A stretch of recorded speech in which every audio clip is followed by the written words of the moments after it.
predicted deforestation 200 years ago. A tropical rainforest can be a hazardous and harrowing place.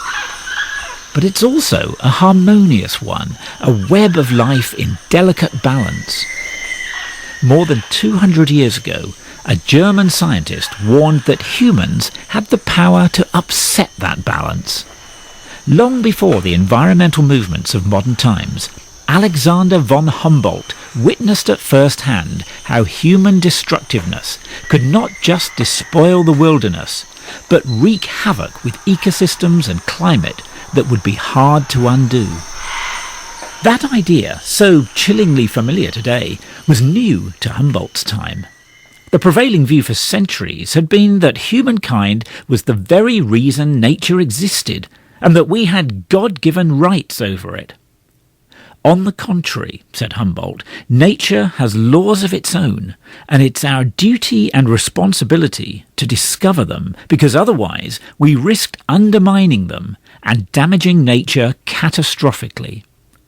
At Lake Valencia, in what is today Venezuela, Humboldt realised that the felling of trees by settlers did more than just denude the landscape. He wrote that when forests are destroyed, the springs are entirely dried up. The beds of the rivers are converted into torrents whenever great rains fall on the heights. They furrow during heavy showers the sides of the hills, bear down the loosened soil, and form those sudden inundations that devastate the country. Trees, soil, climate, it's all connected, Humboldt realised. His story reads like a romantic adventure. He braved alligators, giant spiders, jaguars and vicious insects to explore the South American rainforests. He climbed the mountains of the Andes and went down the mines of Mexico. He rode with Cossacks through the steppes of Central Asia to the Mongolian border.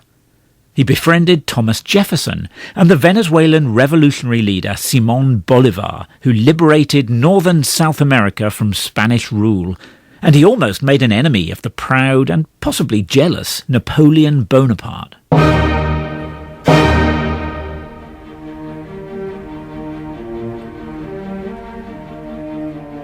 But there's more to it than daring do in the heyday of German Romanticism, when nature seemed poised to replace God as a source of sublime wonder and awe. Humboldt wanted to make sense of it all. With his lifelong friend, the poet and natural philosopher Johann Wolfgang Goethe, Humboldt shared the view that nature might be understood not piecemeal as a catalogue of wonders, but as a unified whole through careful observation and measurement combined with imagination. This is why Humboldt's influence reaches far beyond his time, why it is still felt today, and why Humboldt could arguably be described as the greatest scientist you've never heard of. The term scientist was only invented towards the end of his life, but Humboldt was something new in science. A man who made accurate, detailed measurements of all he saw, and then tried to put all the pieces together in a grand vision. He was a key inspiration for Charles Darwin. Nothing ever stimulated my zeal so much, Darwin wrote, as reading Humboldt's personal narrative. But Darwin's vision of nature has come to be seen as one shaped by fierce competition, by a struggle for survival, read in tooth and claw, as Tennyson put it. Humboldt's conception of nature, in contrast, works through balance and harmony. It's an integrated whole, arising from the interplay of countless elements in the living and non-living worlds. But if anything, Humboldt's vision was even broader. His picture of mutual interaction and sympathy resonates today among scholars of the Earth system, a view in which the atmosphere, oceans, land masses, the deep volcanic depths, the plants and animals and microscopic life all play a part. It resonates not just because this is how the planet truly functions, but because, as Humboldt warned us 2 centuries ago, that balance can be lost, and we can be the cause of it.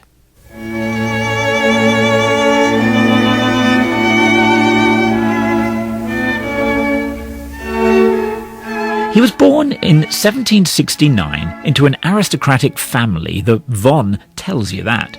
They owned an estate near Berlin in Prussia, and Alexander's father was an army officer and a royal official. His godfather was the future Prussian king, Friedrich Wilhelm II. So yes, he was privileged, but he was a strange one. Good-looking, but prone to melancholy and self-doubt. Lonely and filled with a lust for knowledge and travel. He studied economics and then mining. His family hoped he would deal with the business end of that industry, but Alexander insisted on going down the mines to examine the minerals and geology at first hand, and then in the evenings studying botany and electricity. In 1794, he met Goethe while visiting his brother Wilhelm in Jena. They were kindred spirits, committed to unifying science with art and imagination, and they hit it off at once. Goethe was delighted by how much the young man knew.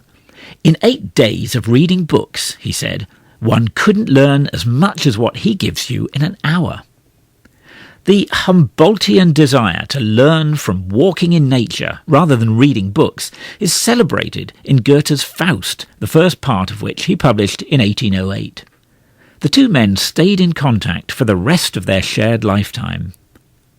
The young Humboldt was, however, still desperate to go out and see the wide world.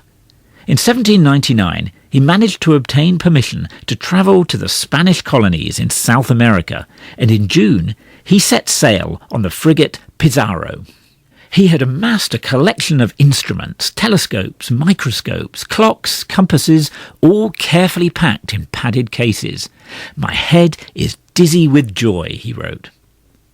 It took him 6 weeks to cross the Atlantic and land in New Andalusia, which is today part of Venezuela. And so began Humboldt's intensive exploration of the plants, animals, climate and geology of the New World.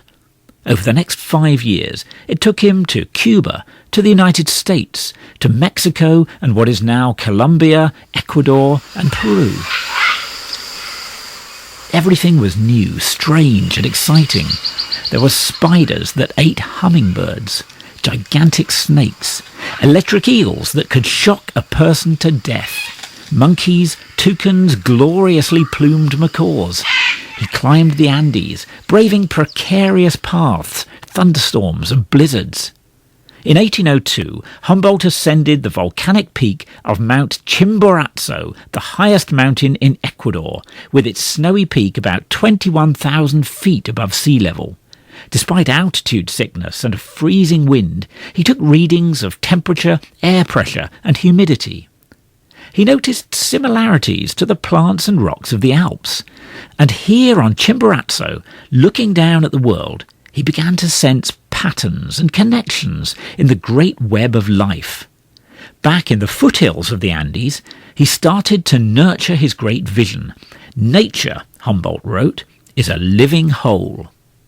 To find out more, I spoke to Andrea Wulf, whose recent biography of Humboldt, The Invention of Nature, has revived interest in his achievements and explores why he was such a foundational figure for modern views of ecology and the earth. He comes up with a new concept of nature that still very much shapes our thinking today, which is that nature is a web of life. So he sees nature as this tapestry. He describes Earth as a living organism.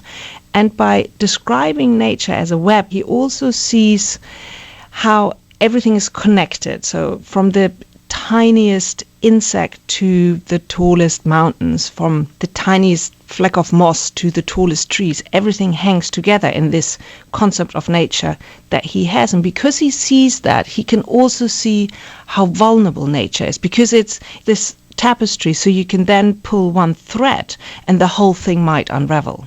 He begins to describe nature as a global force. We have to remind ourselves that is something really pretty extraordinary, because he's talking about this at a time when other scientists are really trying to make sense of nature through classification. So they're imposing this taxonomic order upon nature, hierarchical order. And at that time, he's defining global vegetation and climate zones, which is a completely new view of nature. So I think for me that is really one of those discoveries which was huge, but which we have taken so much for granted that we've forgotten the man behind this view. Do you have any sense of what it was about Humboldt that gave him that perspective? Because it sounds like that's very much the kind of view that his friends, the German romantics like Goethe, were trying to formulate themselves. Do you think that he's indebted to them for having that perspective? Yes, definitely. So he meets Goethe when he's a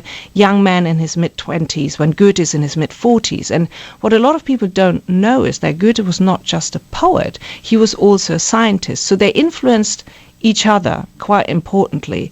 And what Goethe does for Humboldt is that Goethe allows him to see that we have to understand nature also by using our imagination and our feelings, which I then think becomes really important for his global view of the world. He's the most interdisciplinary scientist of his age because he believes that you can't just look at botany, you can't just look at climate. So what he's doing is he's seeing how these things hang together. So he sees, for example, how vegetation zones change with altitude, but he also sees how humankind is destroying nature. And he sees that in particular at Lake Valencia, which was a very wealthy agricultural region in northern Venezuela. And what he sees there is how plantation owners had felled the trees, how then, through the destruction of the forest, how then heavy rains, for example, washed off the good topsoil, how the water levels of the lake were falling because farmers were diverting the water to irrigate their fields. And he sees this destruction. He makes these extraordinary connections, and he's the very first at that moment to then talk about the fundamental functions of the forest for the ecosystem. And he doesn't use the word ecosystem because it's not been coined yet, but he talks about the tree's ability to protect against soil erosion, for example. He talks about the tree's ability to store water, to enrich the atmosphere with moisture. So he's bringing together these different disciplines almost. And there at Lake Valencia, for the first time, talks about harmful human-induced climate change in 1800, because he makes these connections across disciplines and also across the globe. That sounds like something completely new. The idea that climate could change at all, let alone that human activity could have any influence on that, must have been pretty remarkably prescient for its time.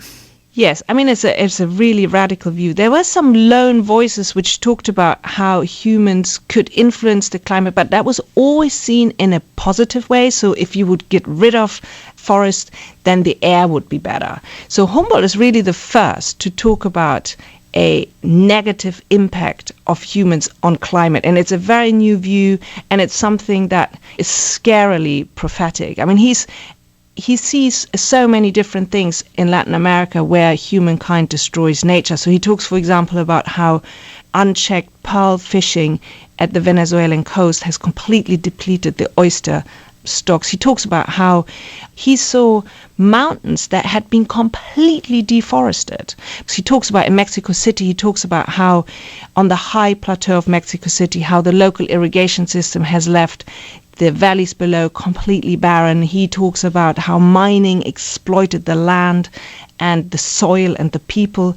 And there are moments when he's so negative about this that I found a diary entry from 1801 when he's still in Latin America in the rainforest, where he talks about a future where humankind might travel to distant planets. And he said, if that happens, we will take our lethal mixture of vice, arrogance, and ignorance and violence with us. And then he says, and we will leave these distant planets as barren and as ravaged as we've already done with Earth. 1801. Wow, it sounds like he's predicting one of the main plots of the next 200 years of science fiction. Yes, what is really important to see is that improvement was really the motto of the time then. So people admired nature that was cultivated, so straight lines, orchards, fields. That was what was admired in nature. The wilderness was seen, often was described as the hideous wilderness. So when he goes into the rainforest, I think that's a pivotal moment for his thinking, because of course the rainforest was the most magnificent web of life on our planet, or is. It's the richest ecosystem on Earth. So what he was seeing, he describes the nightly choir of the forest, and he unpeels this chain of reaction, because first everything is quiet, and then there are some jaguars who run through the undergrowth. They wake up the capybaras. They then run through the undergrowth. They then wake up the monkeys. They begin to scream. The monkeys then wake up the birds. So everything suddenly is completely alive in the middle of the night.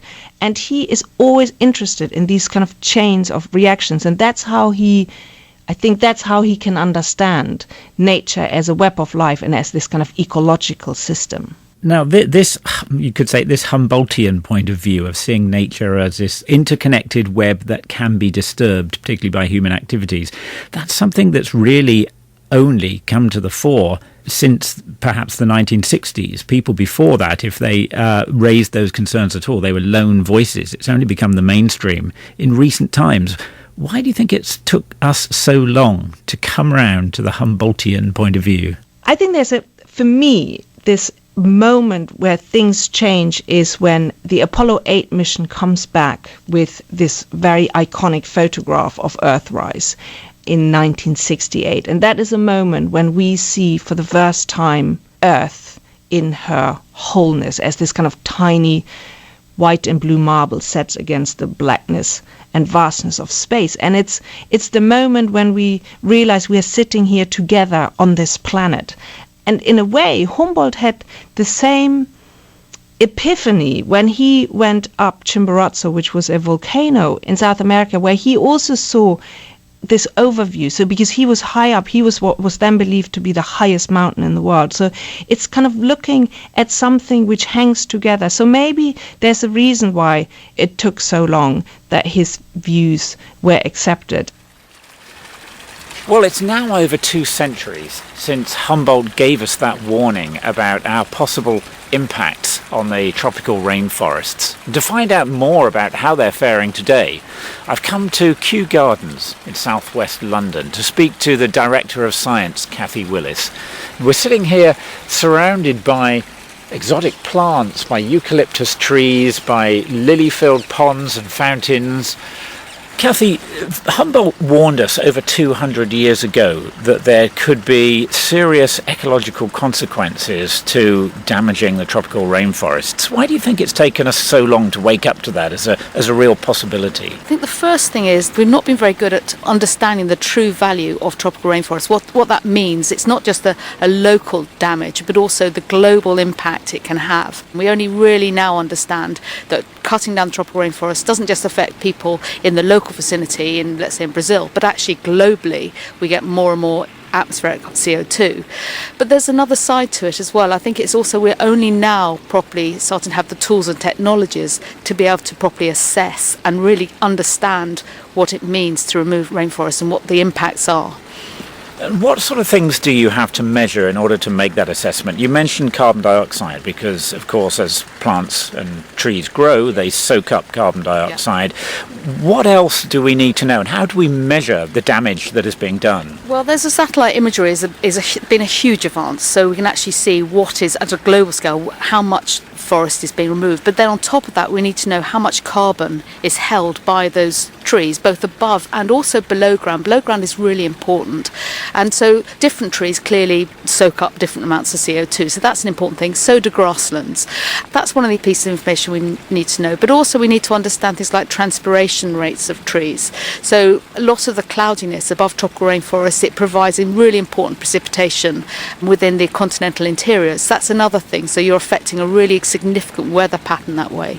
And then if you think about a forest versus a grassland, forests create a very, very different surface structure. Therefore, you get different currents and different changes in eddies and flows across that landscape. So all of those things, you need to understand that relationship of the vegetation, almost viewing it like a structure. And how do you get in there and make those measurements? I mean, Humboldt famously carried banks of instruments with him to make all kinds of measurements. So, how would you determine how much carbon a tree is taking up and how that's affecting the local and the global carbon balance? It's a mixture. It is things like satellite imagery, but you still do need that on-ground work. And in fact, the sort of equipment Humboldt took won't have changed that much. This is if you look at some of the botanists here at Kew Gardens when they're going out collecting, they have, great huge plant presses. They still squash their plant pots in old pieces of newspaper because it's still an incredibly important material, exactly the same as Humboldt would have been using.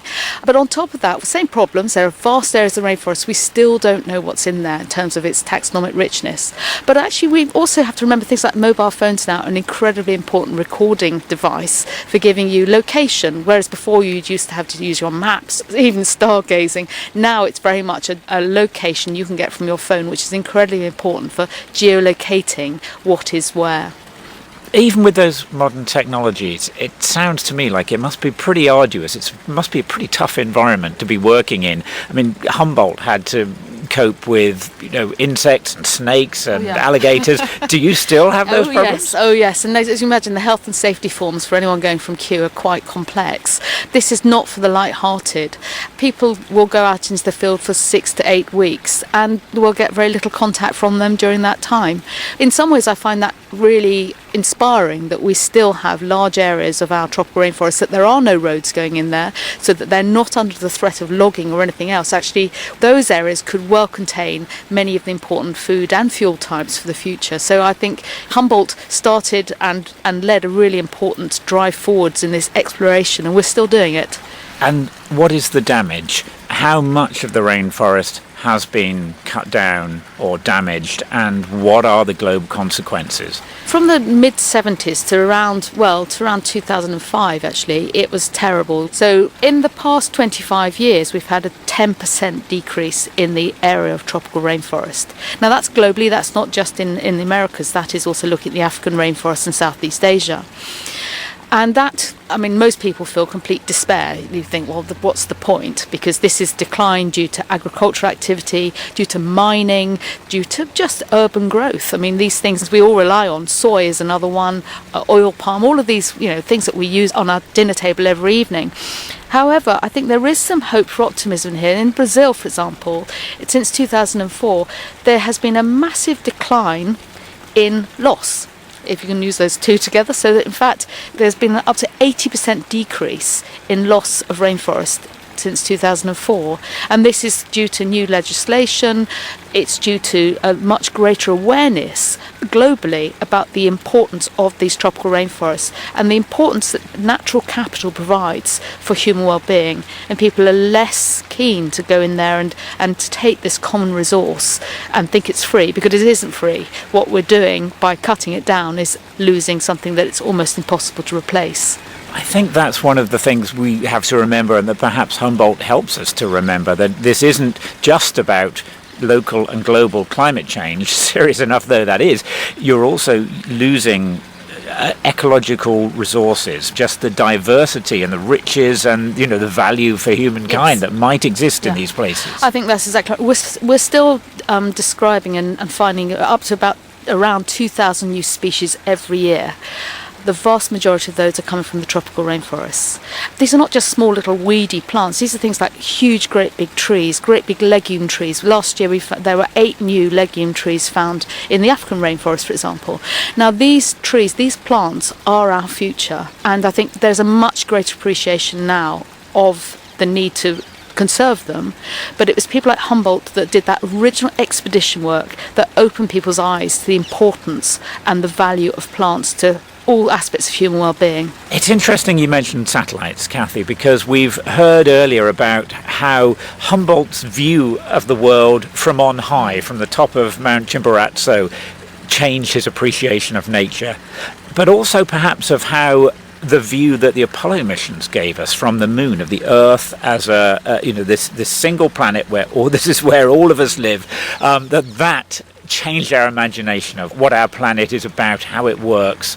And satellites too, I guess, give us that aerial perspective. They give us a broader vision. Yes, I think that's right. I think you sort of rise above it. And whenever I look at the sort of satellite imagery, the image of the Earth, my eye is always drawn to the green parts, because that's our resource security and supply going forwards. And I think it's looking at that and having that bigger perspective that I think all of us, it just brings up that imagination about, well, what's down there? And it's a new way of looking at things, and that really leads us on. This notion that the world needs to be experienced and understood on many scales seems so very Humboldtian. You must get down amidst the plants and the soil with your measuring devices. But you must also seek a grand vantage point. For Humboldt, that was the peak of Chimborazo. For us now, it's satellites in space. Only then can you put it all together. Humboldt set out to do that in a grand work called Cosmos, which sprawled over 5 volumes and gave an account of all of creation, from the stars and planets to volcanoes, aurorae, rocks, plants, insects and algae. Nothing like it had been attempted before, and it inspired generations of scientists, artists and writers.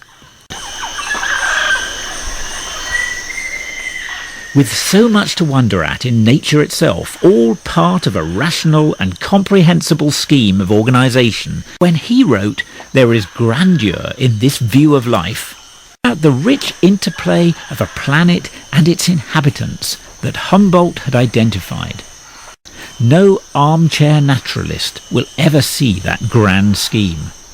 The most dangerous worldview, Humboldt wrote, is the worldview of those who have not viewed the world. Truly a message for our times.